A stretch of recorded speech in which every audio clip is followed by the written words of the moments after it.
Welcome back to Askewed Reviews, and we have another movie request today, and it is for the 2011 film documenting the Gray Man. Here is your trivia question for today. What are the two items Chad uses as a psychic to contact spirits? The answer will be at the end of this video. So our movie starts off with a documentary film crew who has decided that they are going to be doing a film about a ghost known as the Gray Man.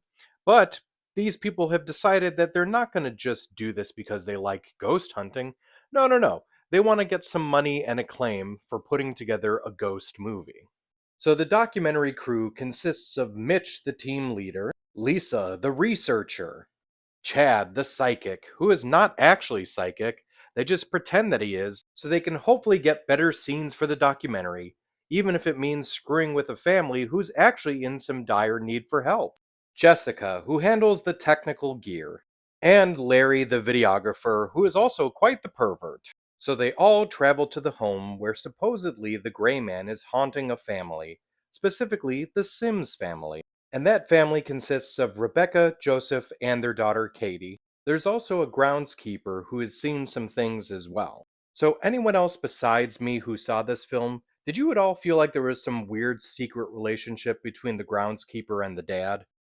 But anyway, the documentary crew begins setting things up and starts, of course, documenting everything. What really blows my mind, though, in this film is that they continue to try to document and try to make it all the way to the end, even when the daughter begins to start floating, when one of their crew members is almost pulled outside by some unseen force, and even when one of them begins bleeding from the eyes. Here's something else I really just wanted to point out is at the very beginning of the film, there is some text explaining kind of what we're about to see and kind of how the whole thing ends. But specifically, it talks about there being a 29-year-old man in a vegetative state covered in blood, which assumedly is Mitch. But it also says that three family members and five members of a ghost hunting expedition were missing, and technically Mitch would be of those five. Here's the other thing that makes me curious. At no point, though, does it mention the groundskeeper. So, was it the groundskeeper all along? Wayne Capps, who plays Chad in the film, is also the director. One big glaring issue I had from the very beginning of this film is it's called Documenting the Gray Man. What's bothering me is if you look at any of the history for this ghost, Gray is actually spelled Gray instead of Grey. Now, the original legend goes that a young man was traveling from Charleston to see his fiancée in 1822. He and his horse became caught in a quicksand like marsh near the Pawleys Island and died, and supposedly he now haunts the shore looking for the woman he loves.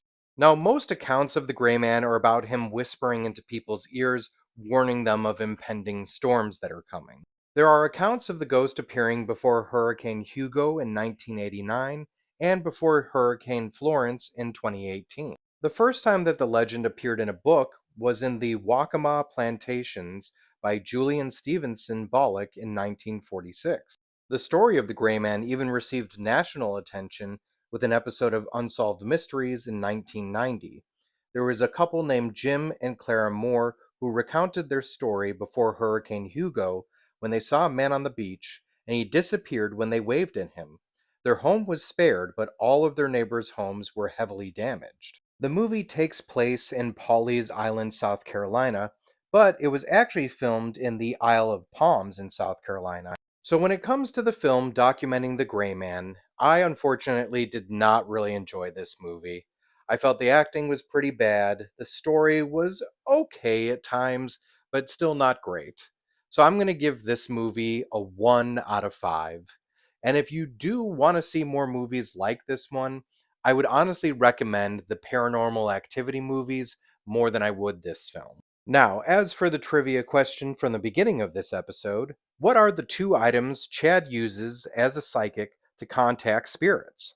He uses what he calls a spirit board, also known as a Ouija board, and a spirit bell.